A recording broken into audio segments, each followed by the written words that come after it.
Hello children, how are you? I hope you all are doing well. So today in this chapter, we will learn about solids, liquids and gases.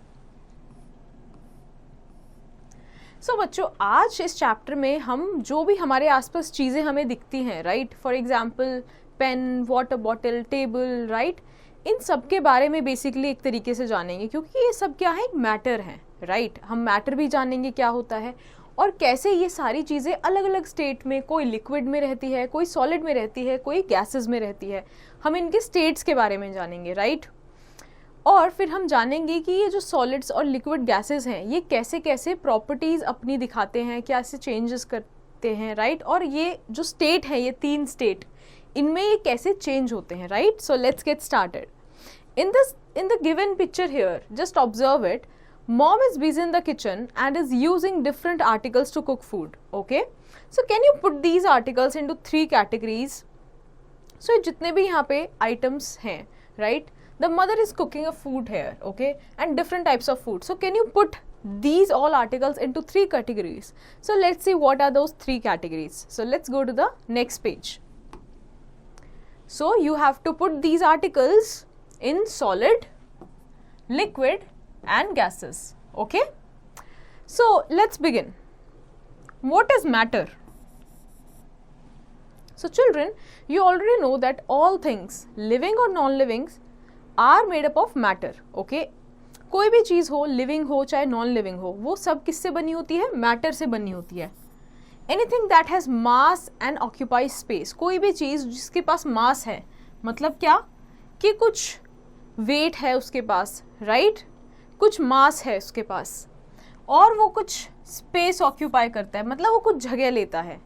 It is called a matter. So wood, water, ice, air, table, chair और everything, these all are matter.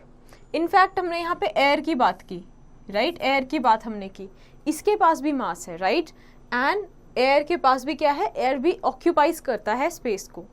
So matter is made up of very small particles called molecules. A molecule is the smallest unit of a substance that has all properties of the substance. For example, a sugar molecule is the smallest particle of sugar. Each sugar molecule has a property of sugar. अब देखो, जो matter है वो सबसे छोटे, जो उसका सबसे छोटा कह लो पार्टिकल जो है, उसको कहा जाता है molecule, right? For example, कि एक केक है, right?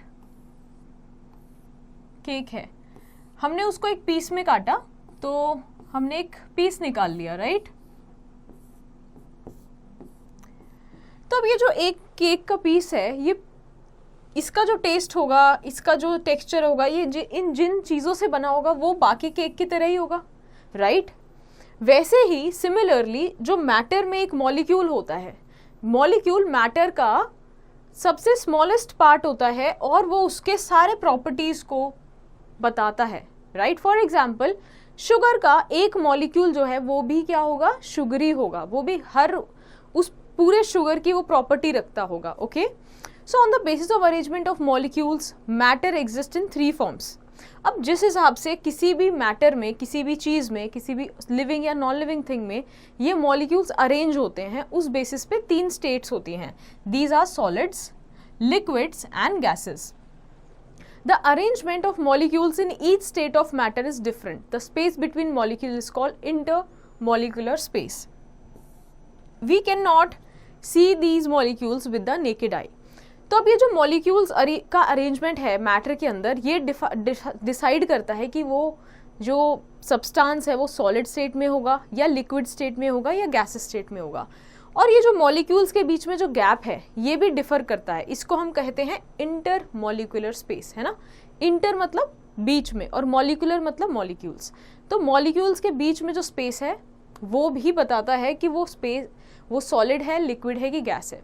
So let's see the arrangement of molecules in solids, liquids and gases. किस टाइप का मॉलिक्यूल्स का अरेंजमेंट होता है इन 3 स्टेट्स में. In solids, first of all, molecules are very tightly packed, right. They have very little intermolecular space and strong force of attraction exists between them. They cannot move away from each other. They cannot flow. This is why solids are hard, have a definite shape and volume. अब ये जो solid होता है, right, ये बिल्कुल tightly packed होता है, इसमें बिल्कुल भी इंटरमॉलिक्यूलर स्पेस नहीं होता है ना, कोई भी स्पेस नहीं होता।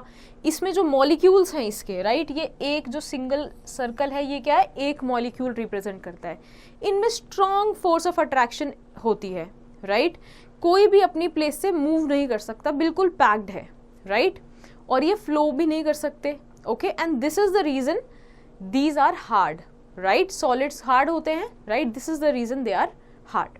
एक पर्टिकुलर शेप होती है इनकी और एक पर्टिकुलर वॉल्यूम होती है, राइट।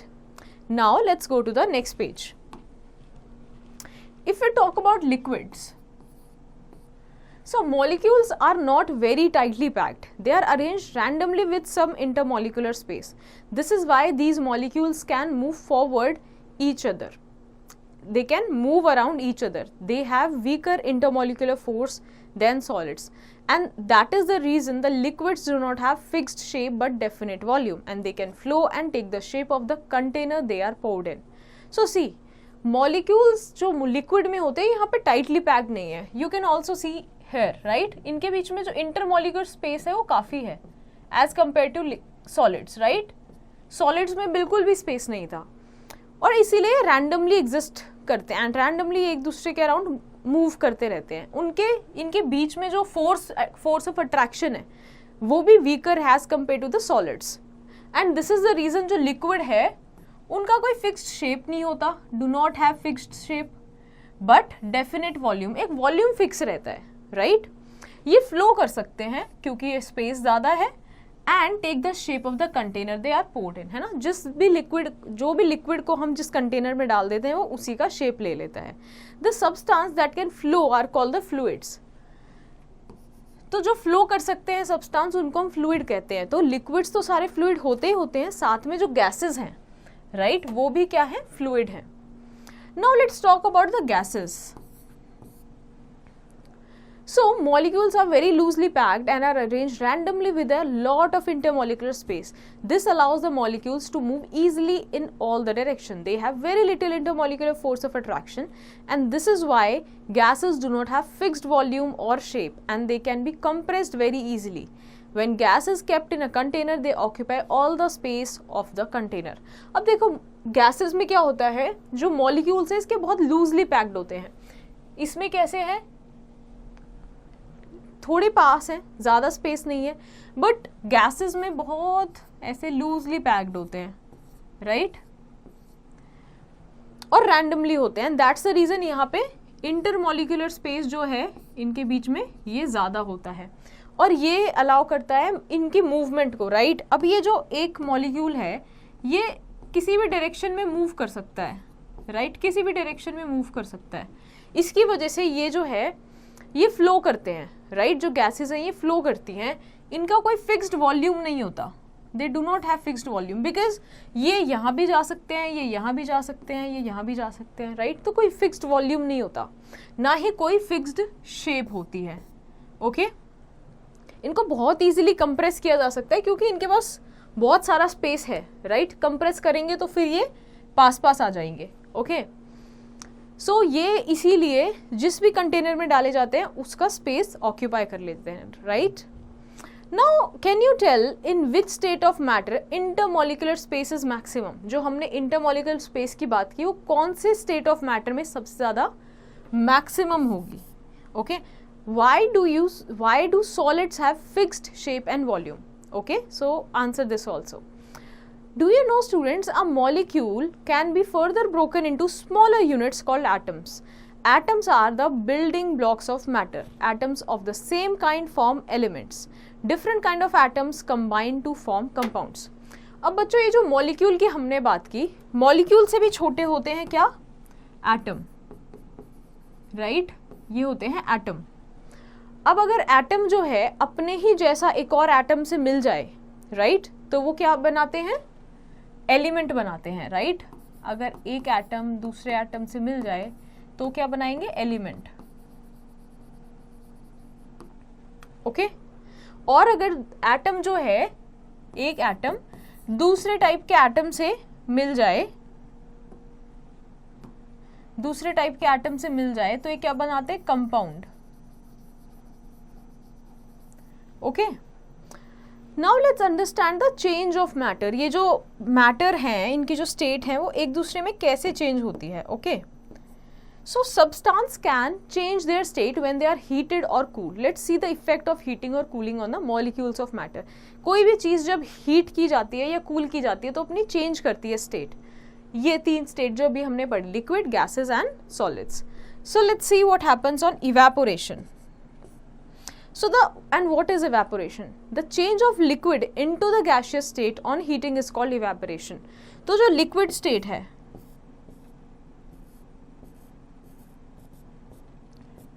जब हम पानी को गर्म करते हैं, इसको गर्म करते हैं तो ये क्या होता है, स्टीम में कन्वर्ट हो जाता है, स्टीम में कन्वर्ट हो जाता है, right. This is what evaporation is. When water is heated it changes into water vapour. On heating water molecule starts moving faster, right. Now let's go to the next page. And when they start moving faster, they also overcome the intermolecular force of attraction, right? The molecules become free and escape into the air in the form of water vapor, right? तो इस case में क्या होता है, उनका intermolecular force जो भी है वो कम होने लगता है और इसीलिए वो फ्री हो जाते हैं, राइट? इसीलिए वो फ्रीली एयर में ऐसे फ्लो करते हैं। सो इंटरमोलिकुलर फोर्स क्या होता है, हमने पढ़ा है इंटरमोलिकुलर स्पेस कि दो मॉलिक्यूल के बीच में स्पेस, राइट।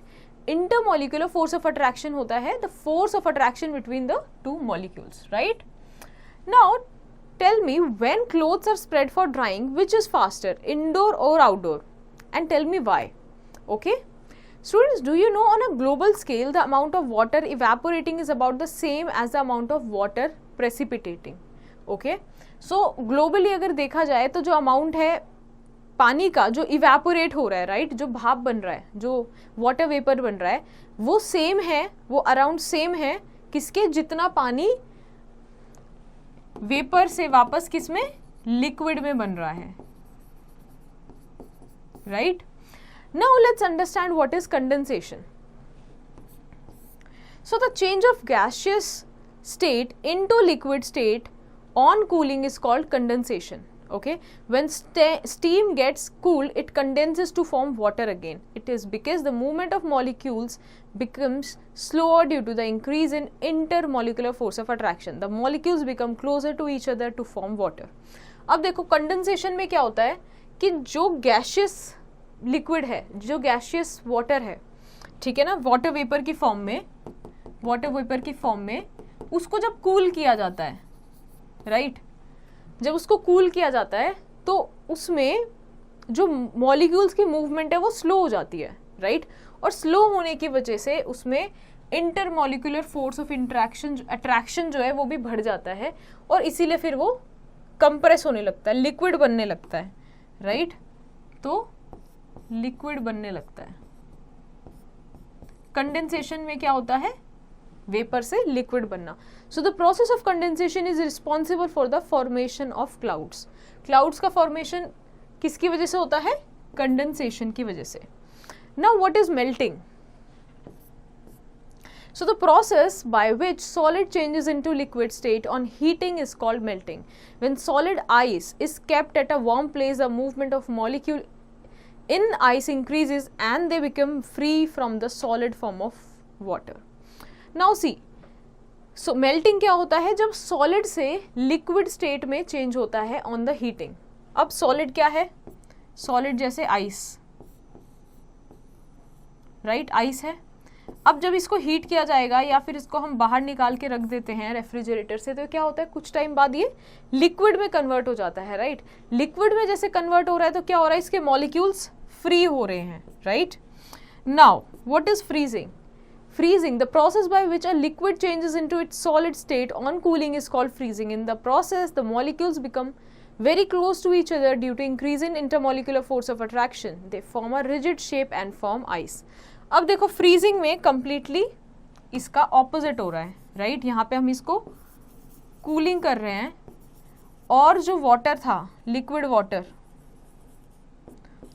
वाटर जो है वो किस में, आइस में कन्वर्ट हो रहा है, राइट। तो यहाँ पे क्या होता है, इंटरमॉलिक्यूलर फोर्स ऑफ अट्रैक्शन इसमें बढ़ जाती है, राइट। और इसीलिए जो इसके मॉलिक्यूल्स हैं वो बिल्कुल ऐसे पैक्ड फॉर्म में रहते हैं, इसीलिए ये इसको बिल्कुल क्या, एक रिजिड शेप देता है आइस की जैसे, right. Now let's go to the next page.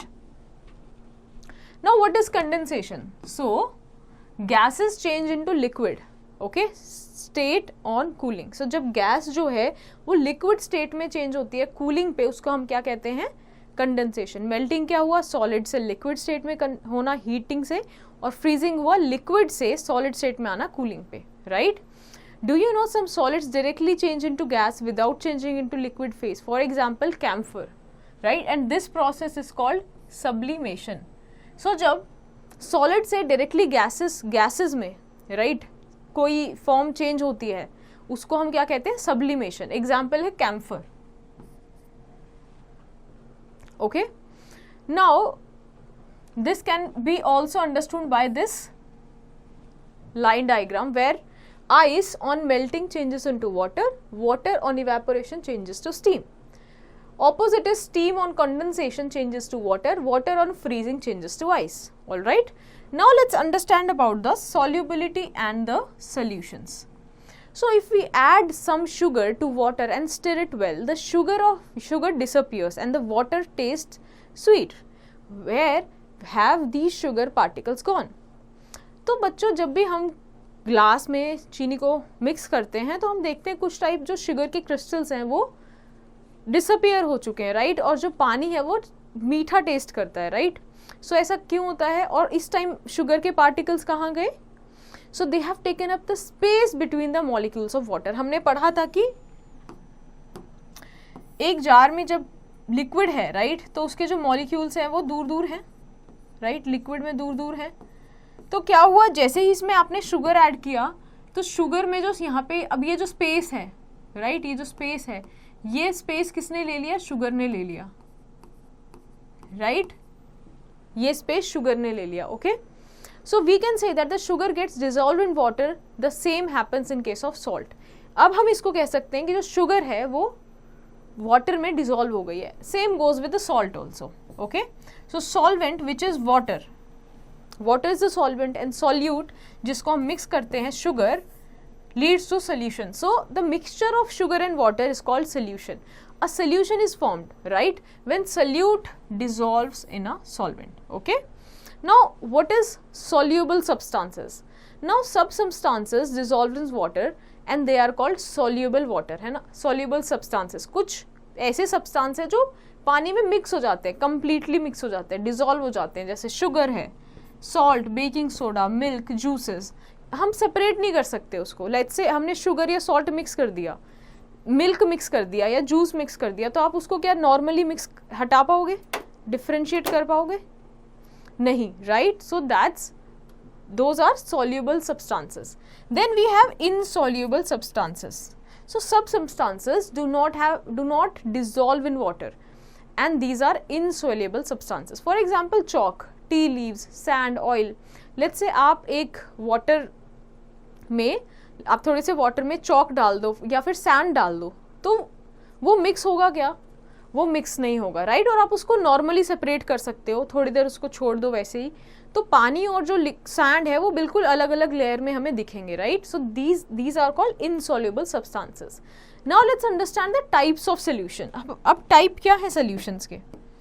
तो solutions can be solids in liquids, liquids in liquids and gases in liquids. So what is solids in liquids?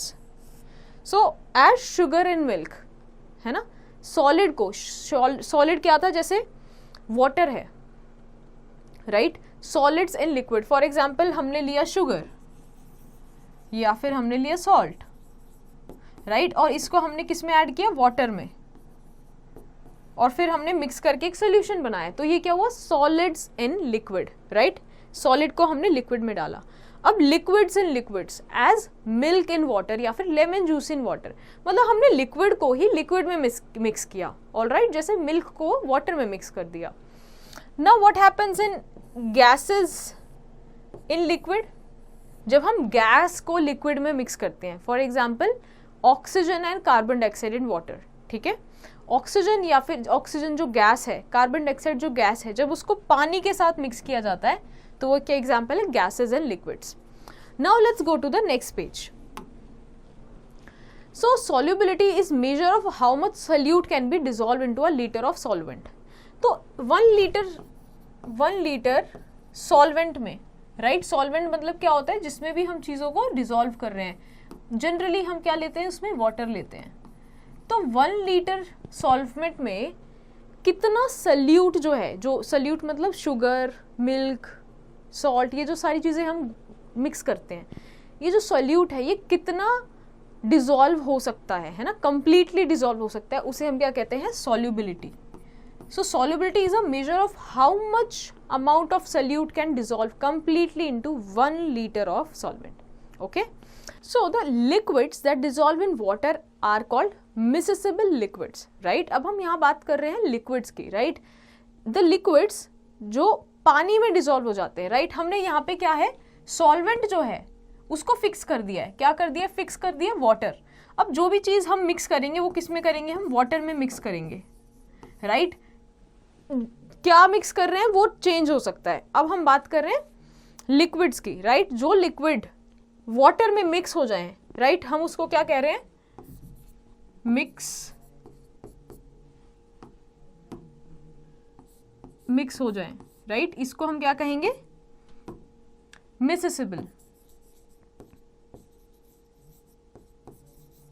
Right. इसको हम कहेंगे मिसेसिबल. अब आएगा फिर क्या, non मिसेसिबल.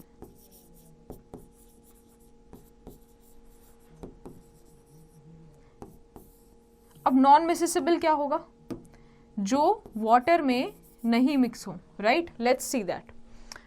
So the liquids that do not dissolve in water are called immiscible liquids, right. For example oil in water. अब oil in water किसका example है, ऑयल इन वाटर एग्जाम्पल है नॉन मिसेसिबल या फिर इममिसेसिबल लिक्विड्स का, right. ये बिल्कुल ऐसे क्लियर दो क्या रहेंगे, दो पोर्शन डिवाइडेड रहते हैं ऐसे, right. It floats on water and forms a ring above the water surface, right. So water is called universal solvent. जो वाटर है ना उसको क्या कहा जाता है, universal solvent. Why? Because it dissolves most of the substance in it. So water is universal solvent because it dissolves most of the substances in it, right? And being universal solvent, water is very important for life activities as for digestion, circulation of materials, etc. in our body. So see, जो water है वो universal solvent है, उसमें हम कुछ भी mix करें वो dissolve हो जाता है, mostly चीज़ें dissolve हो जाती है, right? और इसीलिए उसको universal solvent कहा गया है. इसीलिए वो जो वाटर है हमारी लाइफ के एक्टिविटीज़ के लिए इंपॉर्टेंट है, डाइजेशन है, हमारे बॉडी में सर्कुलेशन है, उसका सारा बेसिस क्या है, water, right. So let's do an activity to show that oil is immiscible, है ना, इन वाटर. ऑयल जो है वो इममिसिबल है, मिक्स नहीं होता. So take some water in a glass tumbler, add some oil to it, stir it well and wait for few minutes. तो आप एक ग्लास में वाटर लीजिए, राइट, उसमें थोड़े ड्रॉप्स या कुछ थोड़ा सा ऑयल डाल लो, stir it well and then wait for few minutes. You will observe this kind of thing, right? तो आपको क्या दिखेंगे, दो लेयर दिखेंगे. You will observe oil is floating on the surface of water as a ring, right? आपको oil जो है वो एक रिंग की तरह एक सरफेस, वाटर के सरफेस पे क्या फ्लोट होता हुआ नजर आएगा. It shows that oil is immiscible in water, right. अगर ऑयल जो है वो मिक्स हो जाता वाटर के साथ तो हमें ऐसे दो लेयर्स नजर नहीं आते, right. Now what is expansion and contraction?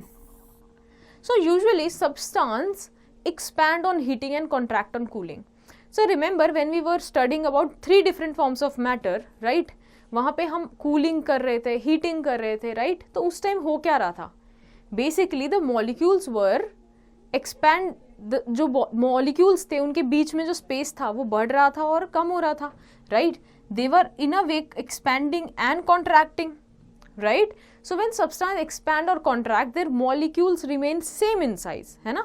जब contraction और expansion हो रहा है, molecules का तो space same है, molecules का जो size रहेगा वो same है. It is the space between the particles that change, right? अगर मैंने इसको क्या कर दिया है, हीट कूल कर दिया है, तो कूलिंग से क्या होगा कि ये कॉन्ट्रैक्ट हो जाएंगे, है ना, कंप्रेस हो जाएंगे अपने, तो ये हो जाएंगे इस बिल्कुल ऐसे, राइट। इनके बीच का स्पेस कम हो गया, इनका साइज सेम है, right. So what is expansion? The increase in size और volume of a substance on heating is called expansion. जब किसी भी सब्सटेंस का जो साइज है वो इंक्रीज हो जाता है, राइट, ड्यू टू एक्सपेंशन, इसका वॉल्यूम इंक्रीज हो जाता है, इसको बोलते हैं हम expansion. Now during expansion the molecules get energy and start to vibrate faster.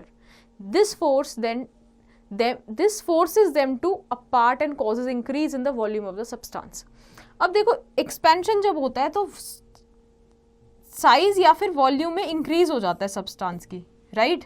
तो इस केस में होता क्या है, जब इनको हीट मिलती है तो उसके जो मॉलिक्यूल्स हैं, ये जो मॉलिक्यूल्स हैं, अगर मैं इसको हीट दे दूं अब, तो इसके जो मॉलिक्यूल्स हैं ये क्या करेंगे, वाइब्रेट करने लग जाते हैं, right. They start vibrating due to the energy they get through heating. इस वाइब्रेशन से क्या होता है, इसका वॉल्यूम, इनके बीच का जो स्पेस है वो इंक्रीज हो जाता है और ये इनका वॉल्यूम फिर सब्सटेंस का इंक्रीज हुआ नजर आता है। Now what happens in contraction? So the decrease in the volume of a substance on cooling is called contraction. जब हमें वॉल्यूम में डिक्रीज दिखे, right, due to cooling. So on cooling the molecules lose energy. जो molecules हैं वो अपनी energy lose करते हैं। यहाँ पे क्या था, इनको एनर्जी मिल रही थी, वहाँ पे कॉन्ट्रैक्शन में इनको एनर्जी लूज करनी पड़ रही है and the movement slows down. They come closer causing decrease in the volume of the substance, right। यहाँ पे इनकी जो एनर्जी है वो क्या हो गई, पहले तो ज़्यादा थी और अब बिल्कुल ही कम हो गई, right। Now let's go to the next page. So expansion और contraction क्या हुआ, increase in size on heating and contraction हुआ decrease in size on cooling. Now let's do one activity. So to show that the matter expands on heating, take an iron ball and an iron ring. Okay, एक हम iron ball लेते हैं और एक iron ring लेते हैं. The size of the ball should be slightly more than the ring. Okay, so जो ball का जो साइज है वो रिंग से बड़ा होना चाहिए, राइट, ताकि वो उसको पास ना कर पाए. Now heat up the ring for few minutes. अब आप रिंग को कुछ मिनट्स के लिए हीट करो. Now see what do you observe? Okay, so the ball which was tight to pass the ring now passes easily through it. जो इसमें से पास नहीं हो पा रही थी, अब इसको हीट करने के बाद क्या हुआ कि ये एक्सपैंड हो गया, और एक्सपैंड होने से ये क्या है, इसमें easily पास ऑन हो गया. Now this shows that matter expands on heating, right? Now let's understand the changes around us. यही सारी चीज़ों में हम अपने अराउंड चेंजेस जो देखते हैं वो देखते हैं. So changes occurs all around us all the time, है ना, हमारे अराउंड चेंजेस हमेशा हो रहा है. So cooking of food, ripening of fruits, melting of ice, burning of wood, all are different changes. Here we will learn about the physical and the chemical change. अब पेड़ों पे फल उगते हैं, राइट, वो राइप होते हैं, खाना पका रहे हैं हम, राइट, या फिर बर्निंग ऑफ वुड, मेल्ट हो रही है ice. These are all changes that are happening, right. तो कुछ जो होते हैं वो होते हैं फिजिकल चेंजेस और कुछ होते हैं chemical changes. So physical changes क्या होता है? A physical change is a type of change in which only physical state of a substance change. In this type of change, no new substance is formed. It is reversible and temporary change. For example, ice changes into water and water changes into ice again. तो physical change क्या होता है? जहाँ पे जो change है वो एक फिजिकल स्टेट में है ना, उसके फिजिकल स्टेट में चेंजेस आए हैं, right. For example physical state क्या हुई, जैसे कि वाटर अभी किस में है, सॉलिड में है या लिक्विड में है या गैसेस में है, राइट. ये फिजिकल स्टेट है इनकी. ओके, तो अगर हीटिंग से या फिर कूलिंग से ये चेंजेस आते हैं तो हम इनको क्या बोलेंगे, physical changes, right. Now let's go to the next page. What are the examples? Melting of ice, freezing of water, stretching of a rubber band. जब हम किसी रबर बैंड को स्ट्रेच करते हैं तो वो क्या होता है, स्ट्रेच हो जाता है और वो वापस अपनी पोजीशन में आ जाता है. तो जो फिजिकल चेंज होता है वो रिवर्सिबल होता है, राइट, इट इज रिवर्सिबल। मतलब क्या, मतलब ये रिवर्स हो सकता है ना, मेल्टिंग ऑफ आइस, ठीक है। अब जब पानी मेल्ट हुआ तो वापस से आइस भी बन सकता है, राइट। रबर बैंड को स्ट्रेच किया तो वापस ओरिजिनल शेप में आ सकता है। Now let's understand about chemical change. So chemical change is a type of change in which a substance changes into new substance that cannot be reversed, right, and it is a permanent change. Chemical change ऐसा change होता है जिसमें substance ही change हो जाता है ना। For example मैं इसमें यहाँ पे water की बात कर रही थी, water ही change हो जाए, water ही ना रहे, तो उसको हम क्या बोलेंगे, chemical change। इस केस में क्या होता है, ये non reversible होता है, right, और एक ही permanent change होता है, इसको वापस से रिवर्स नहीं किया जा सकता, राइट। इसमें एक चीज और है कि इसमें एक कुछ प्रोडक्ट नया बनता है, right. For example burning of paper और वुड। जब पेपर या वुड को जब हम बर्न करते हैं तो क्या बनता है, अनबर्न्ड कार्बन पार्टिकल्स निकलते हैं। Baking of a cake, right. अब बेकिंग ऑफ अ केक जो है, अगर केक एक बार बेक हो गया तो उसको हम रिवर्स कर सकते हैं क्या, वो रिवर्स नहीं हो सकता, right. Same goes with making of chapatis. So when paper is burnt, it turns into smoke and ash. It cannot be changed again into paper, right? Ash is entirely a different substance from paper. It is permanent change. अब देखो जो ash उसमें से निकला और जो smoke निकला वो पेपर से बिल्कुल अलग है, right? पेपर से वो अलग है, right? तो इसीलिए हम क्या कहते हैं, permanent change है। Now can you give 2 more examples of physical change and chemical change? क्या आप 2 example बता सकते हो physical और chemical change के? Now, is tearing of a paper a chemical or a physical change, and why? Now, let's recall the chapter. So, anything that has mass and occupies space is called matter. A molecule is the smallest part of a substance that can exist in the free state. 3 states of matter exist: solid, liquid, and gases. In solids, the molecules are very tightly packed. In liquid, less tightly packed are in gases, and molecules are far apart from each other. So matter changes in its states on heating or cooling. A solution is formed when a solute is dissolved in a solvent. When a solute dissolves in solvent, the molecules of solute occupies the intermolecular spaces of the solvent. Water is very important. It is a universal solvent. Now let's go to the next page. When the change occurs only in the shape, size, and the state of matter, it is a physical change. When the change occurs to form a new substance, it is called chemical change. Now students, let's get to the exercise of this chapter. So here we will go through all the questions, right, and we will solve one part of each questions. Okay, so rest you will do by your own. So first question here, tick the correct option. The particles are very close to each other in. Particles किस में close होते हैं, solids में, right. Next question is fill in the blanks with suitable words. So molecules of dash are very loosely packed. Molecules किस में, liquids, fluids, chemical gases, gases में, right. So gases. Next question is give one word for the following. The space between the molecule of matter, it is called the intermolecular space, right. Now let's go to the next page. Next question is match the following columns. Liquids. So reversible, irreversible, cause increase in volume, change of liquid into gas, have fixed volume but not shape. So liquids have fixed volume but not shape, right. Now next question is what is matter, and give example. So what is matter? Matter is everything that we see around, living and non-living, which is made up of molecule, right, and each molecule has the same properties of the whole matter. Example आप दे सकते हैं, right.